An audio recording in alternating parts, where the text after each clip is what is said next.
마지막으로 포스트 코로나 시대에 대비한 도매 시장의 과제란 주제로 농촌진흥청 위태석 연구관님께서 발표해 주시겠습니다. 예, 안녕하세요. 저 농촌진흥청에 근무하고 있는 위태석이라고 합니다. 앞에 분들은 좀 되게 넓게 이야기를 해주셨는데요. 저는 사실 좀 이번에 코로나19랑 관련해서 도매 시장에서 좀 이슈가 되고 있는 문제를 좀 중심으로 좀 테마를 좀 한정해서 좀 했습니다. 그래서 아마 좀 범위는 좀 좁은데요. 나름대로 좀 준비를 했던 걸 한번 말씀을 좀 드리겠습니다. 사실 요새 이제 코로나 발생하고 나서 국내외적으로 이제 많은 것을 바꿔놨습니다. 이제 국제적으로 보면 이제 유통 시스템들이 이제 글로벌 단계에서 다 단절됨으로 인해서 상당히 이제 식료의 불안 문제, 식료 수급의 불안 문제가 사회적인 문제가 됐었고요. 또 국내에서는 이제 소비 유통의 변화를 초래를 하면서 특히 이제 사람 간의 접촉을 이제 피하는 비대면 구매가 상당히 많이 늘어났습니다. 이런 과정에서 안정적인 공급망을 관리하는 게 되게 중요해졌다. 그리고 또 동시에 국내에서는 그런 안정적인 공급망을 관리하는 데 있어서 도매 시장의 어떤 공공성이라는 부분이 상당히 사회적으로 관심을 많이 받았다라고 하는 것이 아마 최근에 그 코로나19랑 관련해서 도매 시장이 직면하게 된 과제인 것 같습니다. 그래서 제가 여기에서 제가 좀 이야기를 하고자 하는 것은요. 이 코로나 시대가 뭐 언제 끝날지는 모르겠지만 지금도 이제 진행형이기도 하고요. 앞으로 이제 코로나 시대, 포스트 코로나 시대에 도매 시장에 요구되는 기능이 어떤 기능들인지, 그리고 이제 실제로 그런 기능으로 전환을 하려고 할 때 제도적으로 어떤 것들이 좀 짚고 넘어가야 될 부분이고 개선돼야 할 부분인지 그런 내용을 좀 한번 짚어보는 그런 시간을 갖도록 하겠습니다. 생산하고 유통하고 소비 측면에서 어떻게 변했는지를 좀 세 가지 파트 쪽에서 한번 좀 살펴봤습니다. 우선 이제 생산 쪽에서 보면 일단 이제 농촌 관광도 엄청나게 침체됨으로 인해서 방문객들을 대상으로 판매하던 농산물 자체에 이제 판로가 없어져 버리는 문제가 생겼고요. 또 학교에서는 이제 개학이 연기되고 이제 일부 개학이 시작이 됐지만 학교 급식 자체가 상당히 중단되면서 학교 급식의 비중이 상당히 높았던 친환경 농산물의 판로가 완전히 없어져 버리는 이제 이런 문제가 발생을 했고요. 그다음에 이제 비대면 구매가 상당히 많이 늘어나면서 유일하게 온라인 거래를 하던 농가분들은 상당히 꽃길을 걷는 이런 현상이 좀 생겼습니다. 또 이제 외국인 근로자들이 이제 그 자국으로 많이 돌아가고 또 계절 근로자가 한국으로 들어오는데 상당히 재학령이 많다 보니까 농촌에서 상당히 인력 수급에 문제가 생겼고 그로 인해서 수확이 지연된다거나 또 수확 이후에 선별 포장 작업이 좀 등한시돼서 품질이 전체적으로 하락하는 이런 문제가 생겼습니다. 그래서 사실은 이런 문제가 결국에는 도매 시장 안에서 이런 다양한 농산물을 수용하지 못했다라는 부분, 그런 이제 소위 조정자 기능이 대단히 미흡했던 게 아닌가라는 부분이 이제 도매 시장이 이를 통해서 이제 반성하는 계기였던 것 같습니다. 그리고 이제 유통 쪽에서 보면요, 사실은 이제 유통의 가장 이제 중심적인 부분이라고 할 수 있는 도매 시장 부분은 사실은 뭐 쉽게 얘기하면 좀 표정 관리를 해야 할 정도로 도매 시장은 상당히 이번에 호황을 좀 누렸고요. 전체적으로 이제 작년 가을에 이제 파종기에 태풍 피해가 좀 있었고 겨울에 좀 따뜻했고 또 봄철에 저온 피해도 좀 있고 이래서 공급량은 전체적으로 줄어든 상황이었는데 소비는 나름 상당히 활발했습니다. 사실 그래서 소비는 나름 활발한 바람에 전체 취급 금액으로 보면 첨가물 전체에서 한 14% 정도가 늘어나는 것으로 이렇게 나타났어요. 근데 이제 이렇게 나타난 원인을 살펴보면 첫 번째는 도매 시장 이외에서 판매되는 직거래 물량들이 이제 판매처가 단절되면서 그런 물량들이 도매 시장으로 쏟아져 들어왔던 부분이 상당 부분 또 있었던 것 같고요. 또 도매 시장 안에서 나름 그 소비 활성화로 인해서 지금까지 이제 외식 업체 쪽에서 많이 구매가든 그쪽은 이제 주로 이제 장외에서 많이 구매를 하던 층들인데 소매점 쪽으로 많이 이제 턴이 되면서 도매 시장에 이제 구매력도 상당히 상승했던 이런 요인들이 작용한 것 같습니다. 다만 이제 3월 같은 경우에 이제 학교 급식이 갑자기 중단되는 바람에 그 채소 부분에서는 이제 전체적으로 이제 그 수요가 좀 침체가 돼서 3월만큼은 이제 마이너스로 좀 돌아선 경향이 있습니다. 어쨌든 간에 이런 경향을 살펴보면 어쨌든 도매 시장이라는 데가 이런 긴급 사태가 발생했을 때 상당히 수급이 자연적으로 발생되는 데 있어서는 상당히 중요한 기능을 하고 있다라는 부분을 다시 한번 확인했고요. 동시에 뭐 우리나라에서 한 2군데 정도에서 감염 의심 환자가 발생을 해서 폐쇄를 하냐 마냐라는 논의가 이루어질 정도로 긴박했던 상황이 있었고요.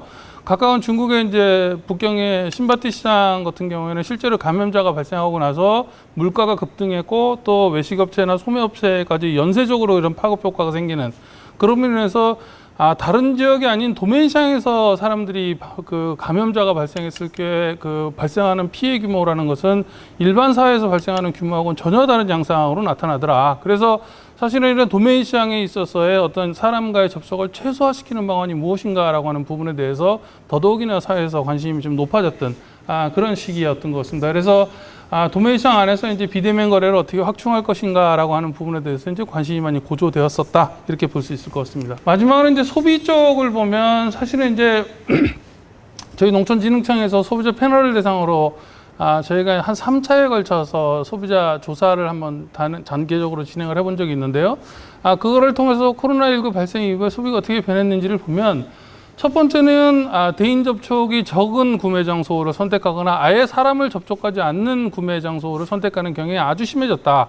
그리고 또 한 가지는 외식이 급격하게 줄고 가정에서의 식사가 많이 늘어났는데 가정에서 식사하는 형태들을 자세히 들여다봤더니 집에서 조리를 하는 과정보다는 밖에서 사다가 먹거나 아니면 배달을 시켜 먹거나 아니면 HMR 식품 같은 간편 편의식품 같은 거로 사다가 요리 과정을 생략하는 이런 가정 내 식사 행위는 하는 거지만 요리를 하는 과정은 상당히 다양한 형태로 진행이 되고 있더라라는 그 부분이 이제 특징이고요. 그래서 사실은 앞으로도 산지나 유통 단계에서의 부가가치 영역이라고 하는 부분은 지속적으로 좀 늘어날 것으로 이렇게 예상이 됩니다.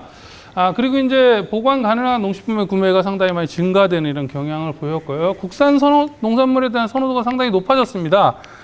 지금 현재도 그 추세는 이어지고 있는데요. 가락시장에 있는 거래 데이터를 가지고 분석을 해보면 수입 과일 같은 경우는 지금 소비 침체가 엄청나게 심각하고 가격도 전체적으로 취급금이 많이 떨어졌는데 국산 과일에 대해서는 전체적으로 지금 소비가 상당히 좋은 편이거든요. 그래서 이런 코로나19를 계기로 국산 농산물이 좀 더 재도약할 수 있는 가능성을 좀 확인할 수 있는 기회가 아니었겠느냐. 이 기회에 어떻게 우리 국내 소비자들을 국산 농산물이 잘 다가가서 마음을 얻을까라고 하는 것이 이제 최대의 과제가 되고 있는 것 같습니다. 이제 포스트 코로나 시대에 그러면 도매시장에 어떠한 기능이 요구되는지를 한번 좀 살펴봤습니다. 사실 이제 도매시장이라고 하는 게 지금까지는 이제 효율성이라는 부분에 대한 방점을 좀 많이 찍고 있었죠. 그리고 또 이제 공공성이라는 부분에도 이제 방점을 찍고 있었는데 그 효율성과 공공성에 대한 이야기가 조금은 변한 게 아닌가 싶습니다. 우선 효율성이라는 관점에서 보면 거래 총수를 좀 줄여서 거래 비용을 절감할 수 있는 부분하고 물류 총수를 좀 줄이거나 물류의 길이를 좀 줄여서 비용을 절감하는 쪽에 관심이 많아졌었는데 최근 들어서는 이제 이런 정보를 좀 활용함으로 인해서 공급망 관리를 어떻게 할 것이냐, 예를 들어서 뭐 순회 집하를 해서 다시 순회 배송을 한다든지 이런 물류 방식이나 정보를 활용하는 방식을 바꿈으로 해서 좀 더 효율성을 높여가는 쪽에도 관심이 좀 많이 높아졌고요. 또 한 가지는 공공성이라는 관점에서 놓고 보면 저는 이제 도매시장의 공공성을 세 가지 측면에서 보고 있는데요. 첫 번째는 모두에게 열려 있는 시장. 누가 이용을 해도 똑같이 공평하게 투명하고 공정하게 취급받을 수 있는 시장이라는 부분이 지금까지 논의되고 있던 공공성이었었는데요. 여기에 플러스 알파해서 최근에는 이제 조정자 기능으로서의 도매시장에 모두에게 열려 있는 시장이라는 기능이 필요하지 않느냐. 그러니까 투명하고 공정한 것도 좋지만 어떤 농산물이든 도매시장에서는 구매자하고 판매자를 다 매칭시킬 수 있을 정도로 가교 역할을 충실하게 하는 이런 조정자의 기능이 공공성에서 모두에게 열리는 시장이 되기 위한 또 추가적으로 확보돼야 할 조건이 아닌가 이렇게 보이고요. 가격 형성이라는 부분에 있어서는 역시 농산물은 같은 품목이라도 사한지나 생산자나 또 계절에 따라서 상품 가치가 달라지기 때문에 이런 상품 평가 기능을 어떻게 강화할 것이냐라는 관점에서 봤을 때 역시 유통업자들의 어떤 노하우라고 하는 부분들이 좀 더 부각되는 이런 계기가 되지 않을까 싶습니다. 그 다음에 이제 우리가 많이 간과하고 있는 부분이었었는데 비상시에 도매시장에 발휘할 수 있는 라이프라인 기능. 사실은 이거는 이제 우리 가까운 일본 같은 경우는 지진도 많이 나고 뭐 태풍 피해나 이런 피해들이 많이 발생하다 보니까 도매시장이 비상시에 라이프라인으로서의 기능하는 부분에 대해서 관심이 많이 높은데 우리나라 같은 경우는 아직까지는 그런 기능들이 높지가 않았어요. 그런데 이번에 코로나 사태가 발생하고 나서 결국에는 농산물 판로가 없어진 농가들의 대부분은 도매시장이라는 부분을 결국에는 대체 판로로 선택할 수밖에 없는 이런 문제들이 많이 발생했고요. 또 라이프라인으로서의 긴급 사태 발생했을 때 누구든지 농산물을 구매하러 가기 좋은 장소, 누구든지 농산물을 판매하기 좋은 장소로서의 어떤 도매 시장의 공공성이라는 부분이 앞으로도 더 중요해지지 않겠느냐라고 생각이 됩니다. 그래서 이제 이 라이프라인이라는 부분을 이제 관점에서 도매 시장을 한번 보면 사실은 이제 도매 시장은 긴급 사태가 발생했을 때도 원활하게 끊김없이 농산물의 그 수요와 공급 상태가 항상 지속될 수 있어야 하는데 이제 여기에서 이제 과면병이 발생한다거나 이러면 이제 라이프라인 기능 자체를 수행하기 어려워지니까 어떻게든 그러면 그 사람과의 대면을 최소화할 수 있을까? 라는 데 대한 관점이 앞으로 점점 부각되지 않겠느냐. 그러니까 이게 반드시 이제 비대면 구매뿐만 아니라 거래 형태 자체도 기존의 경매 거래에서 정가 매매나 수의 매매나 계약 거래나 뭐 이런 형태로 상당히 거래 방법들도 사전 거래 형식으로 좀 다양화시켜서 좀 계획화된 물류 형태를 전환시키는 부분에 대해서 도매 시장이 기능을 좀 강화해야 되지 않겠느냐 이렇게 봅니다. 그래서 사실은 도매 시장 기능 자체는 오프라인 기능도 필요하지만 온라인 기능도 필요한, 그래서 이런 중증적인 기능을 유지해가는 부분이 앞으로는 되게 중요하겠다. 지금까지는 뭐 도매 시장은 단순한 오프라인으로서의 기능이 아주 강했는데 앞으로는 온라인으로서 그것들을 유사시 보완할 수 있는 이런 기능들이 갖춰져야 하겠다라는 이런 생각을 합니다.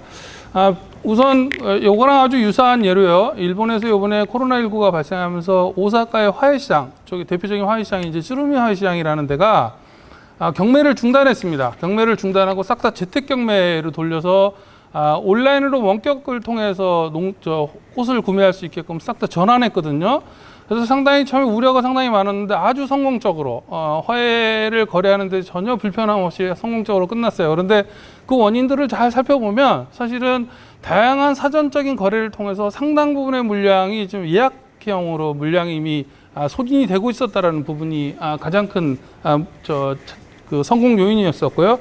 또 한 가지는 그 품질의 신뢰도를 높이기 위한 다양한 부분들이 이미 강구되어 있었던 화훼시장은 전 세계적으로도 화상 경매가 상당히 많이 일반화되어 있는 시장 중에 하나이기 때문에 이런 품질의 신뢰도를 제고시킴으로 인해서 이런 재택 경매로 100% 전환을 했을 때도 아무런 문제 없이 이런 원활한 유통을 수행하는 데 있어서는 좀 기여할 수 있었다라는 부분에서 하나의 시사점을 얻을 수 있을 것 같습니다. 그 다음에 이제 비대면 거래인데요. 사실은 라이프라인하고도 이제 밀접한 관계가 있는 것을 아까 제가 말씀을 드렸는데요. 이런 비대면 구매라는 것을 좀 더 활성화시키기 위해서 말씀드렸던 것처럼 정가 매매나 수의 매매나 이런 거래를 선행시켜서 불필요한 물류를 좀 최소화시키는 이런 데 대한 노력들 앞으로 점점 중요해질 것 같고요. 또 이 비대면 구매는 결국에는 물류 측면에서도 유통 단계를 축소시킬 가능성이 상당히 크기 때문에 그런 부분들을 좀 적극적으로 발굴해서 활성화시켜 나가는 게 대단히 중요하지 않겠느냐 이런 생각이 듭니다. 그래서 구체적으로 그러면 유통 단계를 축소한다라고 하는 부분을 예를 들자면 어떤 부분을 활용할 수 있겠느냐라는 것을 한번 고려를 해보면요. 예를 들면 도매 시장에 지금까지는 이제 상류하고 물류가 반드시 일치됐죠. 도매 시장 안에 반입되는 농산물에 한해서만 도매 시장에서 거래를 하게 하는, 이래 상류하고 물류가 반드시 일치되는 것을 전제로 했는데 상류하고 물류가 분리되는 부분을 대폭 인정하게 되면 거래는 도매 시장에서 이루어지고 물류는 산지에서 소비지로 직송되는, 그래서 소위 말해서 저는 이거를 이제 도매 시장 이용형 산지 직거래라고 저는 표현을 합니다. 도매 시장 이용형 직거래 이런 표현을 하는데 이런 방식을 통해서 결국에는 도매 시장의 다양한 위험부담 기능이라든지 분산 기능이라든가 아니면 대금결제 기능이라든가 이런 다양한 기능들을 활용하면서도 물류상에서는 이제 비용을 절감하고 물류 단계를 축소시키는 이런 방향을 활용할 수 있지 않겠느냐라는 생각이 들고요. 두 번째는 도매 시장 간 네트워크입니다. 사실은 전국에 우리나라에는 이제 32개의 공영 도매 시장, 첨가물을 취급하는 도매 시장은 32개 공영 도매 시장이 있는데 이 32개 공영 도매 시장이 네트워크를 잘 구축을 해서 각각의 도매 시장에 들어오는 농산물에 대한 과부족을 사전에 수요를 조절할 수 있다면, 도매 시장 간에 사전에 과부족을 조절할 수 있다면 수급의 안정화도 꾀하고 물류도 최소화, 물류 단계도 최소화시킬 수 있는 이런 도매 시장의 네트워크화라는 부분도 우리가 한번 이제 고려해 볼 필요가 있지 않겠느냐 이런 생각을 해봅니다. 그 다음에 이제 아주 중요한 게 지금까지는 우리는 이제 유통의 효율성이라는 관점에서 사실은 과학 단위 유통이라는 부분에 상당히 관심을 많이 가졌고 사실은 로컬푸드 시스템이라고 하는 지역 단위 유통에서도 관심을 가지긴 했지만 지역 단위 유통 시스템 하면 일단은 도매 시장을 배제하는 쪽에 상당히 많은 생각을 많이 해왔었는데요. 사실은 가까운 일본을 보면 로컬 포트 시스템의 아주 중심에 위치하고 있는 게 도메인 시장인 경우가 상당히 많거든요. 그래서 이런 지역 단위 농산물 유통 시스템 구축에 도메인 시장이 어떤 역할을 할 것인가라는 부분에서 우리가 좀 고민이 필요할 것 같습니다. 뭐 예를 들자면 지금 현재 도메인 시장의 경매는 다 뭐 채소는 밤에 하고요. 과일은 새벽에 하거나 아니면 지방 같은 경우는 새벽에 경매를 하고 그냥 그걸로 끝나는 경우가 많은데 지방에 있는 시장들 같은 경우에는 새벽에 농가들이 아침에 수확을 해서 그것을 도매인 시장에 주변에 있는 지방 도매인 시장으로 가지고 오면 지방 도매인 시장에서 그것을 지역에 있는 뭐 식당이나 아니면 소매점 같은 데다 오후에 배송을 해서 아침에 수확한 것을 오후 슈퍼마켓에서 판매를 하거나 오후에 식당에서 식재료를 판매하는 이런 지역 단위의 유통이라는 걸 좀 더 활성화시켜주고 또 그 물류면에서는 아까 보여드렸던 것처럼 법인이 좀 순회 집하를 하고 배송도 좀 공동 배송을 해서 루트 배송을 한다든지 그러니까 차에다 하나 싣고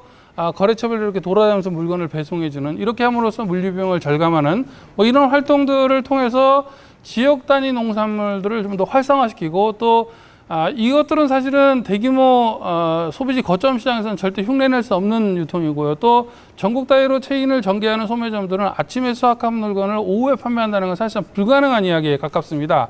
지금 현재 상황에서는요. 그래서 지역에서 거래를 농산물을 유통시키는 지역의 소상공인이라든가 아니면 지역에 있는 식당들을 좀 더 전국 단위 체인점과 좀 경쟁시킬 수 있는 차별화 경쟁을 시킬 수 있는 좀 그 발받침이 되는 이런 역할을 할 수 있을 거라고 봅니다. 그래서 도매인 시장이 지역의 상업, 농업을 좀 더 활성화시키는 데 기여하고 나아가서는 필요에 따라서는 도매인 시장이 선별 포장자까지 실시를 함으로 인해서 농가가 부족한 일손을 좀 도매인 시장이 좀 더 덜어줘서 지역의 농업을 좀 더 활성화시키는 지역의 농업을 지원하는 이런 역할까지도 우리 한번 기대해 볼 수 있지 않겠느냐라는 생각을 합니다. 이렇게 되면 결국에는 지방 도매인 시장의 농산물이 취급액이 늘어나게 되면 고용도 늘어날 것이고 지역에 있는 산업도 좀 활성화되는 이런 계기가 될 수 있지 않겠느냐 이렇게 생각을 합니다. 그 다음에 이제 이런 도매인 시장이 이런 기능으로 전환하기 위해서 개선해야 될 과제들이 여러 개 있을 것 같은데요. 사실은 도매인 시장은 지금까지는 경매된 물건을 중도매인이 단순하게 소매점에다 다시 넘겨주는 이런 단순 거래 기능에 불과했었는데요. 사실은 앞으로는 온라인 거래들이 상당히 많이 활성화되고 이러면 사실은 틈새 시장에 대한 공략들, 고객별로 좀 맞춤형으로 메시지를 전달하고 맞춤형으로 고객들의 니즈를 파악을 해서 그런 상품군들을 확보해서 고객들한테 맞춤형으로 제공해주는 맞춤형 거래를 상당히 강화할 수 있을 거라고 봅니다. 이런 부분을 또 기능을 강화해야 될 부분이 있고요. 그래서 이런 이 기능들을 좀 강화하기 위해서는 도매인 시장 자체에 좀 더 가공 기능들도 좀 확충해 갈 필요가 있지 않겠느냐라고 보고요. 그 다음에 비대면 거래를 하게 되면 사실은 지금은 대부분 이제 도매인 시장의 물류 기능 자체도 없지만 물류센터라는 기능도 자체도 없지만 물류센터적인 기능이 있다가 해도 단순한 트랜스퍼 센터 정도의 기능을 하는 경우가 대부분이거든요. 근데 여기에 사실 DC나 이제 PC 기능까지 좀 부가시키는 복합적인 물류 기능이 앞으로 좀 필요할 거다. 그래서 이런 가공 물류 기능을 축으로 중간 유통 기능을 수행하거나 수급 조절을 해나가는 이런 기능들을 좀 더 도매인 시장들이 강화할 필요가 있겠다 이렇게 생각을 하고요. 그 다음에 온라인 거래를 하게 되면 사실은 이제 소비지 거점 시장이든 아니면 지방에 있는 시장이든 간에 온라인 거래를 통해서 이루어진 농산물들을 수배송할 수 있는 어떤 물류기지로서의 물류센터로서의 기능이 앞으로 상당히 중요해질 거라고 봅니다. 그래서 제도적으로 이런 시설들을 확충할 수 있는 어떤 이런 지원책이 마련이 돼야 할 필요가 있을 거로 보고요. 지금 이제 뭐 시설 재건축하면 가장 수요가 많은 게 주차장 잘 저는 많이 확보해 놓는 거를 많이 이제 요구하는 경우가 많은데 차제에 이제 이런 부분들을 좀 고려하려면 좀 물류 기능을 강화하는 쪽으로 좀 정책을 좀 집중할 필요가 있지 않겠냐 이렇게 생각을 합니다. 그리고 이제 온라인 거래가 이제 요즘에 이제 많이 활성화되고 있고요. 또 정부에서도 지금 이제 온라인 농산물 거래소라는 것을 농협 경제지주를 통해서 지금 이제 시범적으로 양파에 대해서 운영을 하고 있는데요. 지금 현재는 사실은 시험적으로 운영이 되는 거기 때문에 거래소도 한 군데만 있고요. 사실은 되게 제한적인 거래가 이루어지지만 이 온라인 거래소라는 게 사실은 전국 단위로 상당히 확산돼서 일반화되는 단계가 가면 각각의 시장별로 온라인 거래를 다 할 수 있는 거죠. 각각의 시장별로 온라인 거래를 다 할 수 있다는 얘기는 예를 들어서 말이죠. B라는 도메인, C라는 도메인 시장에 있는 중도메인이 A라는 도메인 시장 법인한테 온라인 거래로 물건을 사면 A라는 도매 시장에서 물건을 수급받는 산지에서 C라는 도매 시장의 중도매인한테는 이제 직송을 할 수 있는 이런 형태들이 생길 거고요. 또 반대로 B라는 도매 시장에 C라는 도매 시장의 중도매인이 만약에 온라인 거래를 하면 거기에서 또 배송을 해주는 이런 활동도 생길 거고, 이렇게 시장별로 주문하는 양상에 대해서 결국에 이제 배송하는 양상이 상당히 중증적으로 이루어질 가능성이 상당히 큽니다. 이렇게 되면 지금까지 우리가 오프라인 상에서 운영해왔던 농안법 체계상에서 전혀 대응하지 못하는 새로운 문제가 생길 수 있다고 봅니다. 그래서 거기에 맞춰서 제도 개선이 좀 필요할 걸로 생각이 되고요. 예를 들어서 우리가 이렇게 했을 경우에 가장 먼저 제도적으로 해결하지 않으면 안 되는 문제가 상물 분리를 어떻게 허용할 것이냐라고 하는 부분이 당장 논의가 돼야 할 거고요. 그 다음에 지금까지는 이제 개설구역이라고 하는 개설구역이라는 제도를 가지고 도매시장을 건설할 때도 중앙정부하고 지방정부가 사실은 자금을 매칭으로 투자를 했었는데, 사실은 전국 단위에서 각각의 도매시장을 이용하게 된다면 중앙 단위에서는 전국 단위로 수급이 이루어지니까 큰 문제가 없겠지만, 개설자가 재원을 부담하는 데 있어서는 이제 개설구역 문제가 이제 새롭게 발생할 수 있기 때문에 이런 개설구역 문제를 어떻게 풀어나갈 것이냐, 그거에 근거해서 중앙정부하고 지방정부하고 재원 부담 형식을 어떻게 재배분할 거냐라고 하는 부분도 이제 장기적으로 논의가 돼야 할 부분이고요. 당연히 해당 시장에서 물건을 구매하지 않고 해당 시장에 있는 중도매한테 물건을 판매하지 않기 때문에 제3자 판매나 중도매의 직접적 문제가 반드시 또 튀어나오죠. 그럼 이런 문제들은 어떻게 제도적으로 허용해 갈 거냐.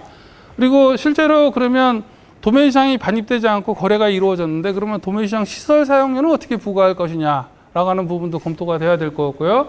그 다음에 현재 시장이 아닌 다른 시장에서 물건을 구매하고 대금 정산을 해줘야 되기 때문에, 그럼 대금 정산은 어떻게 할 것이냐, 이런 문제도 발생할 거고요.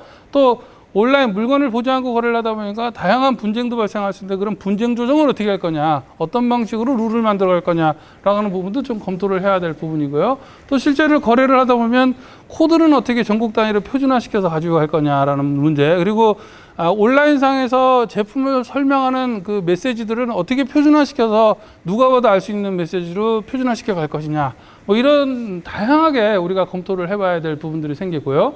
또 도매시장 법인의 이런 온라인 거래를 통해서 판매 기능을 확충하려고 할 때 지금 현재처럼 사업부제로 운영하게 할 것이냐, 아니면 새로운 자회사 형태를 가지고 가도록 할 것이냐, 이런 온라인 거래라는 부분으로 이 비대면 구매로 거래 시스템이 일정 부분 전환됐을 때를 고려를 하면 농안법 전체 체계에 대한 재검토가 필요한 이런 상황이 올 것으로 예상이 됩니다. 그리고 이제 마지막으로 정산기구랑 관련된 얘기인데요. 사실은 이런 것들은 제도적으로 아무리 우리가 도매시장에 이렇게 가야 됩니다, 기능을 이렇게 바꿔야 됩니다라고 이야기를 해도 사실은 사업자가 움직이지 않으면 방법이 없는 거죠. 그래서 결국에는 사업자 스스로가 경쟁력을 발휘할 수 있도록 어떻게 동기를 부여할 것이냐가 대단히 중요한데, 그런 과정에서 우리 경쟁 촉진 대책 이야기를 많이 하죠. 그래서 저는 경쟁 촉진 대책도 좀 부작용 없는 경쟁 촉진을 좀 해야 되겠다. 이런 부작용 없는 경쟁 촉진이라고 한다면 지금 현재 사실은 찬반 양론으로 아주 첨예하게 대립돼 있는 시장 도매인 문제라든가 비상장품목 문제 같은 경우는 사실은 쉽게 해결할 수 있는 문제가 아니기 때문에, 그런 부작용을 최소화하면서도 경쟁을 촉진할 수 있는 하나의 대안으로서 정상기구라는 것을 도입할 수 있고, 이런 정상기구라는 걸 도입하려고 할 때 이런 정상기구의 도입 목적을 좀 더 명확히 하는 부분이 필요하고요. 또 한 가지 2009년도에 우리 공정위가 도매시장에 이제 법인들 진출입을 자유화시키라고 등록제를 권고했을 때, 농식품부가 그것을 안 받는 조건으로 총리실하고 공정위하고 농식품부가 합의한 사항이 정상기구를 도입한다는 거하고 도매시장의 시설 사용료를 0.05% 올린다고 합의를 봤거든요. 근데 정상기구는 뭐 일정 부분 도입이 됐고, 아직은 경제 촉진 목적에서 정상기구가 도입되지 못하고 있는데, 어쨌든 계속 진행 중에 있는데, 사실은 0.05% 시설 사용료 더 얻은 거에 대해서는 지금 재원 사용 용처가 명확하지 않거든요. 그래서 좀 차제에 이런 경쟁 촉진이라는 관점에서 바라본다면 0.05% 시설 사용료를 더 얻은 부분은 정상기구를 운영하는 데 필요한 비용을 충당하는 곳으로 목을 좀 명확하게 정해주는 것도 한 가지 방법이겠다, 이런 생각을 합니다. 그래서 우리가 도매시장 문제에서 여러 가지 이야기를 논의는 했지만, 결국에는 비대면 거래라는 부분은 필연적으로 갈 수밖에 없고요. 또 이번에 코로나 발생을 계기로 하기 어려울 거라고 생각했던 비대면 거래들이 상당히 많이 성공적으로 또 큰 부작용 없이 이루어진 경우들을 우리가 경험을 많이 했기 때문에 실제로 이 코로나 시대가 종식이 되었다고 해도 비대면 근무가 원래 상태로 되돌아갈 일은 아마 크게 없을 거라고 저는 생각을 합니다. 그렇다면 그런 앞으로 이런 비대면 거래가 확산될 때에 대비해서 우리가 제도적인 점검, 그리고 제도적인 장치 같은 것을 미리미리 좀 만들어서 미래에 대응하는 것도 한 가지 방법이 아닌가 이런 생각을 합니다. 이상 마치도록 하겠습니다. 감사합니다.